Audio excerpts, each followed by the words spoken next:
They said the guillotine was mercy compared to what came before it, and for Marie Antoinette that was true. When people speak of the French Revolution, they speak of the blade, the crowd, the roar that followed her fall.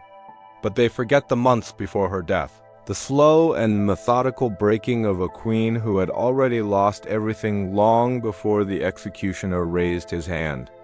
What they did to her inside the cold walls of the Conciergerie was not justice.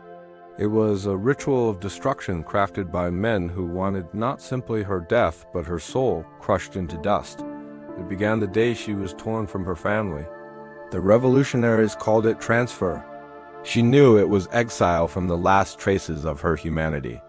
Guards dragged her from the tower where she had lived with her children and shoved her into a black carriage. Crowds gathered to spit and scream, not because she was guilty of a crime proven by law, but because she had become a symbol of everything France wanted to kill. She sat alone, clutching the memory of her son and daughter, knowing she might never see them again. When the carriage reached the Conciergerie, the guards did not escort her, they pushed her. She stumbled into a damp corridor that smelled of rot and mildew. The floor was cold stone. The light flickered from a single lantern. The Queen of France became prisoner 280. That was the first blow. Her cell measured barely 3 paces across. The straw mattress crawled with insects. The walls dripped moisture.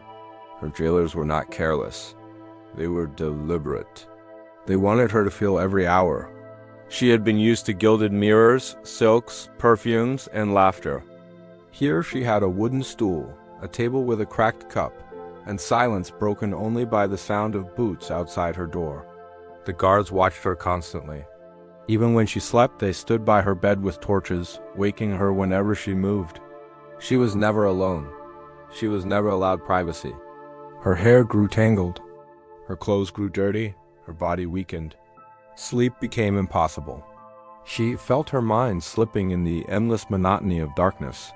But the worst cruelty was the separation from her son. They took him from her arms like a sack of grain. He screamed for her until his voice cracked. She begged the guards to let her see him for one last moment. They shut the door in her face. Days later, she learned what they had done. They locked him alone in a narrow cell and forced him to call revolutionary guards his new family.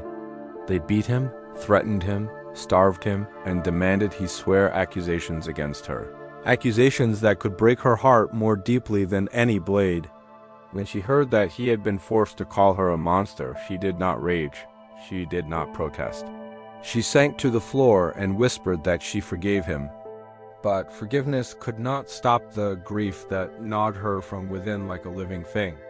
Inside the Conciergerie, she faced interrogation after interrogation, each more humiliating than the last.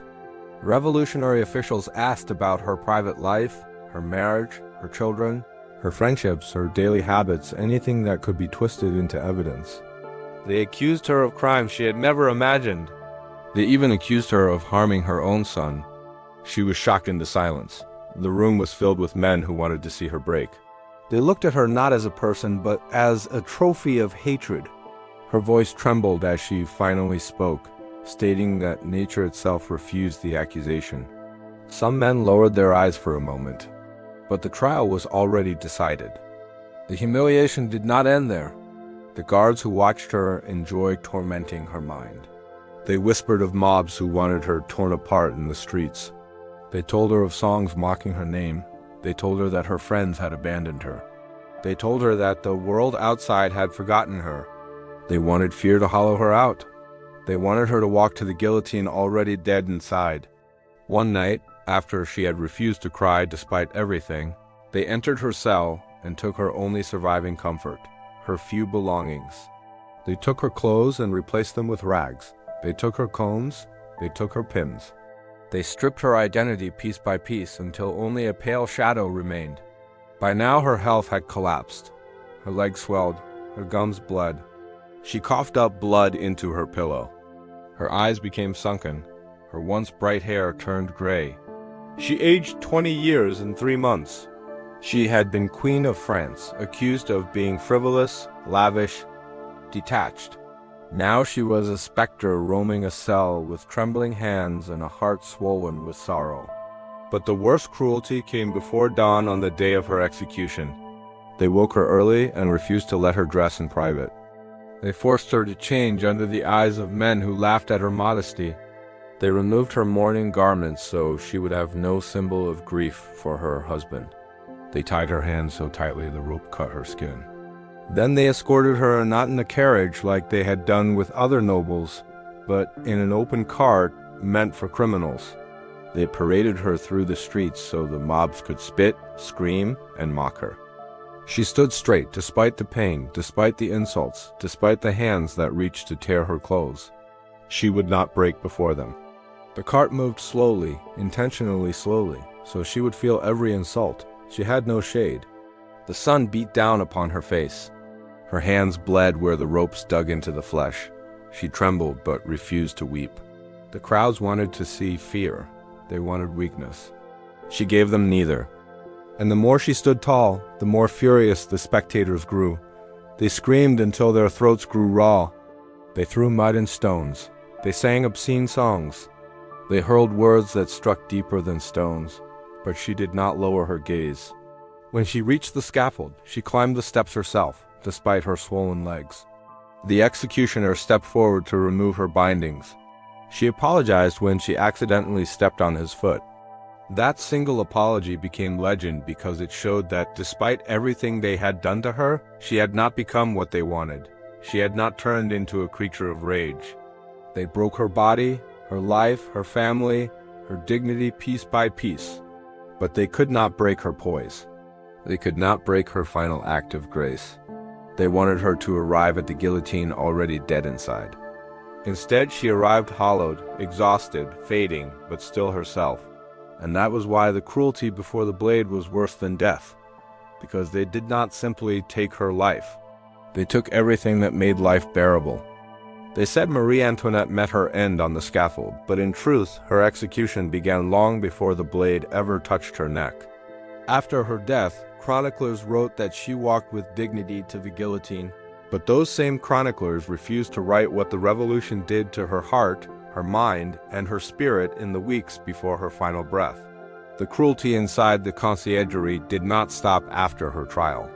It deepened, sharpened, and narrowed into a single purpose: to erase the last fragments of the woman she had been.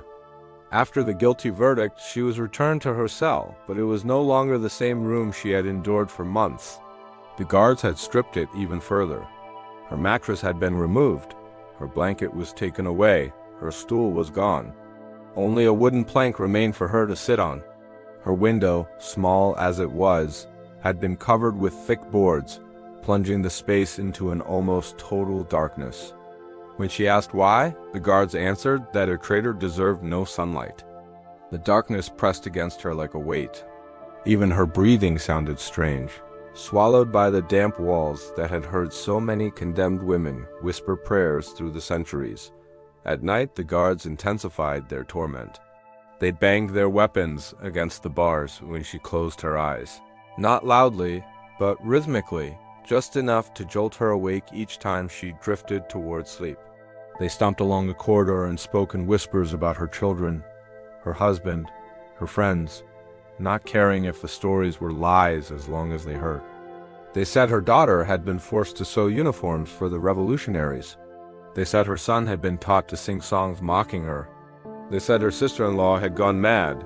Whether she believed these whispers or not did not matter. They entered her thoughts like splinters, impossible to ignore, impossible to remove. Her body weakened. The cold worsened the swelling in her legs. The hunger hollowed her cheeks. Her breathing grew shallow. She began to lose track of time. Morning and evening felt the same. The sound of bells from outside brought only confusion because she no longer knew whether they rang for prayer, execution, or the passing of a cart on the street. Her mind, once sharp with wit and humor, became fogged by exhaustion. She could not pray because every time she tried, her thoughts came apart like threads unraveling under too much tension. But the cruelty was not only physical, it was psychological. They wanted her to crumble, to break, to die a ruin instead of a queen. They watched her constantly, yet also isolated her more completely than any prisoner that had stood in the Conciergerie before her. Not a single friendly voice reached her. Not a single letter was allowed. No comfort, no hope, no human warmth aside from the faint flicker of her own memories. She was punished not only for being Marie Antoinette, but for being a symbol of everything the revolution hated. One morning she was awakened not by guards, but by the sound of crying somewhere near her cell. A woman sobbed softly, then loudly, then fell silent. Marie asked the guards who the woman was, but they refused to answer. Later, she learned that prisoners scheduled for execution were kept close to her, so she would hear their last grief. The revolutionaries wanted her to understand that she was surrounded by death. They wanted her to feel complicit in every cry that echoed through the walls. They wanted her to know what awaited her. When her health worsened, she asked for a doctor. They sent one not to comfort her, but to observe her suffering. He stood beside her without expression, checked her pulse, examined her swollen legs, and declared that she was healthy enough to die. They noted every tremor of her hands, every rasp of her breath, every moment when she leaned against the wall too long. It was all recorded like a report on a dying animal. She had been Queen of France, and now she was an object of study. During one interrogation, they brought her a document written with accusations so elaborate and poisonous that she could hardly breathe while reading it. They accused her of manipulating the king, of sending money to enemies, of conspiring to destroy France, of influencing war, of corrupting ministers, of mocking the revolution. They added stories that twisted moments of her life into grotesque versions of truth. They even blamed her for economic crises that predated her birth. She tried to defend herself, but speaking felt like shouting into the wind. The verdict had already been sealed. The interrogators did not want answers. They wanted her despair. After her trial, the guards told her that foreigners had abandoned her, that Austria would not intervene, that no one in Europe cared whether she lived or died. They told her that her family had disowned her. They told her that she would be forgotten. No record of kindness would preserve her name. No monument would honor her. All lies, all crafted to crush her spirit. And though she knew some of these claims were false, the constant barrage wore down her ability to resist. Doubt seeped into her mind until she began to believe the world outside had indeed vanished. Her final days were marked by an unending tension. The footsteps of guards outside her door made her heart leap. Sometimes they paused as if to open her cell, then walked on. Each moment became a question. Would they come for her now or later? Would she die in the night or at dawn? Would she face the blade today or tomorrow? The uncertainty became its own form of torment. She could not prepare herself. She could not settle her thoughts. The fear stretched her nerves thin until even the scraping of a bowl on the floor made her flinch. On her last night, they allowed her no priest until the hour was nearly upon her. They wanted her to face her fear alone. When the priest finally came, he found her pale, exhausted, trembling, but still composed.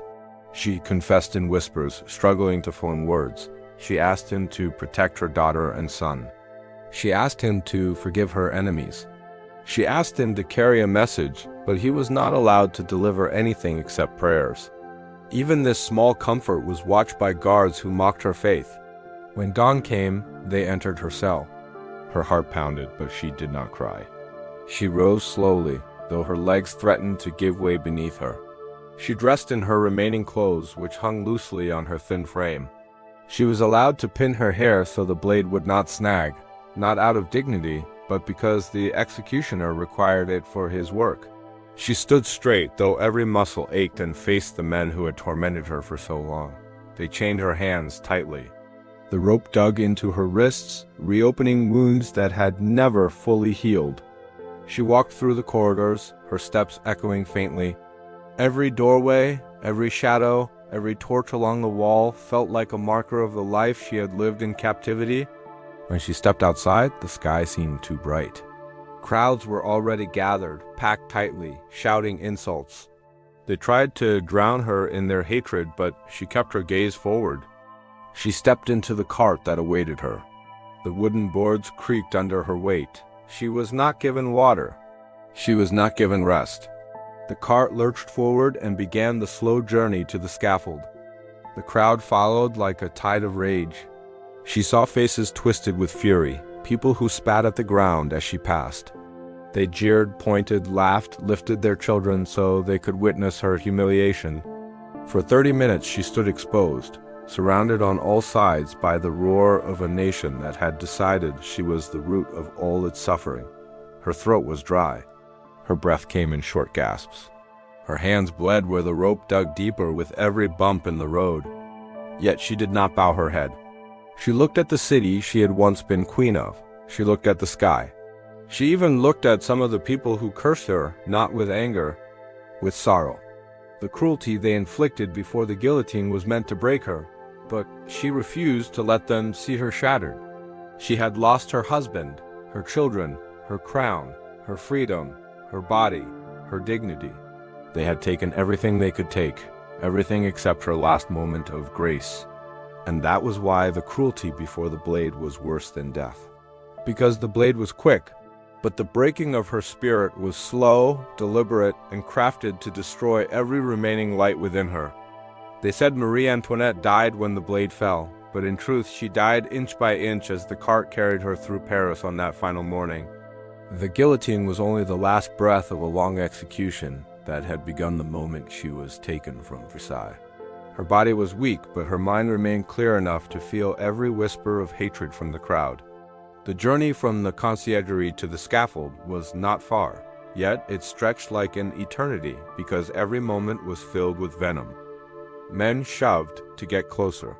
Women shrieked curses. Children repeated insults they did not understand, taught by parents who believed they were tearing down a monster. Some threw mud, others stones. The cart driver did not slow. Each jolt sent pain through her legs and spine, but she did not flinch. She would not give them that victory.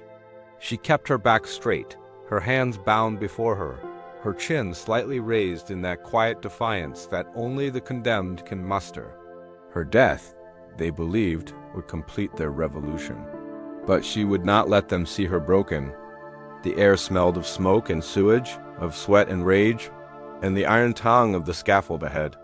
Drums beat in the distance, slow and heavy, like a heartbeat counting down. The noise swallowed her. Yet somewhere within that storm of hatred she heard laughter. It cut sharper than the insults, because it reminded her of Versailles, of the salons where she had once danced, of nights filled with music and wine, of days when she believed she was safe. Those memories stabbed at her heart because they felt like a dream she had never truly lived. She wondered then if she was already a ghost moving through the city, a memory walking back through the ruins of her own life. When the cart stopped at the foot of the scaffold, the soldiers forced the crowd back, though not far enough to spare her their stares.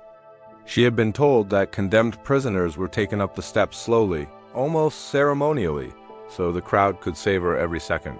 She had seen others meet this fate.